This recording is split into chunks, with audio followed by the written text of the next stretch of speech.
मलाई सम्झिनु पर्दैन म मरेपछि, तर मलाई माया कसरी गर्छ भने मलाई जिउँदै गर, सहयोग गर्न मन लाग्छ, कुरा गर्न मन लाग्छ, बोल्न मन लाग्छ, भेट लगाउन मन लाग्छ, दुःख सुख एक आपसमा सबै कुरा गर्न मन लाग्छ। म जिउँदै हुँदै गर, मरेपछि मलाई थाहै हुन्न तिमी हाँस कि रोउ कि, म मरेको उपलक्ष्यमा च्याम्पिङ फोड कि, स्याड भएर कुना बसेर रोउ कि, कपाल खग्र कि, नो डजन्ट मेक सेन्स, मलाई थाहै हुन्न। तर म जब लाइभ हुन्छु नि, म जिउँदै हुन्छु नि, मैले देख्नु पर्यो यो मेरो आफ्नो मान्छे हो, म यो मान्छेलाई ट्रस्ट गर्न सक्छु, म यो मान्छेलाई आफ्नो फिलिङ सेयर गर्न सक्छु, with 100% confident I can share everything भन्न सक्छु। म त्यस्तो मान्छे हुनु पर्यो, भेट्दै जिउँदै। नाटक मरेपछि त नाटक त हो नि, त्यसपछि 4 घण्टा पछि तपाईँलाई बिर्सिन्छ।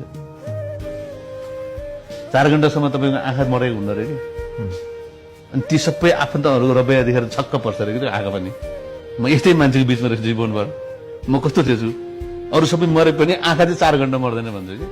4 घण्टामा आफ्नो मान्छे साथीभाइको रवैया जुन देखिन्छ नि त्यो हेर्छ कि त्यसले छक्क पर्छ अरे, मेरो जीवन होल लाइफ मैले यस्तैहरू बिचमा बिताएँ त भन्छ अरे कि।